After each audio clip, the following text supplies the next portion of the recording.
నెల 14వ తేదీ కాశ్మీర్ రాష్ట్రంలోని పుల్వామా ప్రాంతంలో మన భారత సైనికుల మీద జరిగినటువంటి దాడి అత్యంత అమానుష్యమైనటువంటిది, హేయమైనటువంటిది. ఈ దాడి మన సైనికుల మీద, వ్యక్తుల మీద జరిగిన దాడిగా కాకుండా యావత్ దేశం కూడా సమస్త భారత జాతి పైన, మన దేశం పైన జరిగినటువంటి దాడిగా పరిగణిస్తూ ఉంది అధ్యక్ష. ఆ రోజు అందరూ కూడా చాలా తీవ్రమైన ఆవేదన వ్యక్తం చేశారు.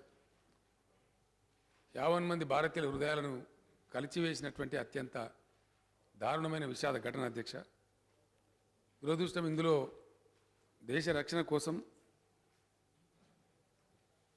40 మంది మన సిఆర్పిఎఫ్ జవాన్లు ప్రాణాలు కోల్పోవడం అనేది ఎంత మాత్రం కూడా మనకు జీర్ణం కానటువంటి బాధాకరమైన దుర్ఘటన అధ్యక్ష.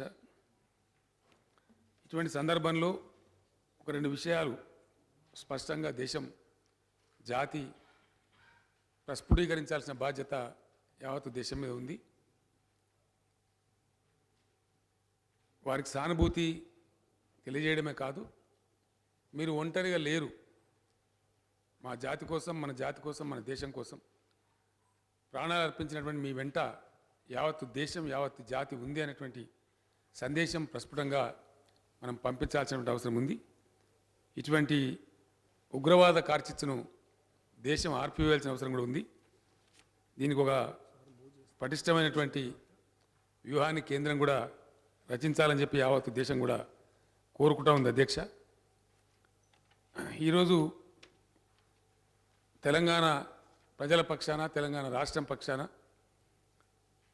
మృతుల కుటుంబాలకు చేయడమే కాదు, ఏదో లిప్ సింపతి లాగా మామూలుగా చెప్పడమే కాకుండా మన రాష్ట్ర బాధ్యతగా వారు ఒంటరిగా లేరు, వారి కుటుంబాలు ఒంటరిగా లేరు అని చెప్పడానికి, వారి అమూల్యమైన ప్రాణాలు తిరిగి తెచ్చిచ్చే స్థాయిలో మనం లేకపోయినా ఆ కుటుంబాలను, వారి పిల్లలను సంరక్షించుకోవాల్సిన బాధ్యత జాతి మొత్తం మీద ఉంది. కాబట్టి మరణించినటువంటి 40 మంది సిఆర్పిఎఫ్ జవాన్ల కుటుంబాలకు ఒక్కొక్క కుటుంబానికి మన రాష్ట్ర ప్రభుత్వ పక్షాన 25 లక్షల రూపాయల చొప్పున పరిహారం కూడా అందించాలని ప్రభుత్వం నిర్ణయం తీసుకుంది అధ్యక్ష. అమర జవాన్లకు వినమ్రమైనటువంటి నివాళులు అర్పిస్తూ నేను ఈ తీర్మానాన్ని ప్రవేశపెడతా ఉన్నా అధ్యక్ష. జమ్మూ కాశ్మీర్లోని పుల్వామాలో జరిగిన ఉగ్రదాడి అత్యంత దారుణమైనది.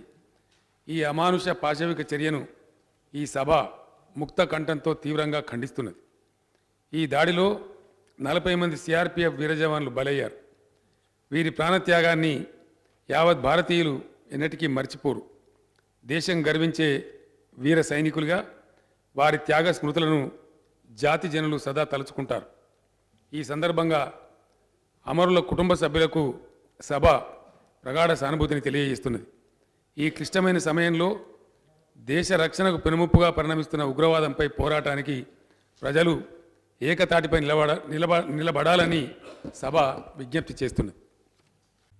For more updates, please subscribe 99 TV Telugu.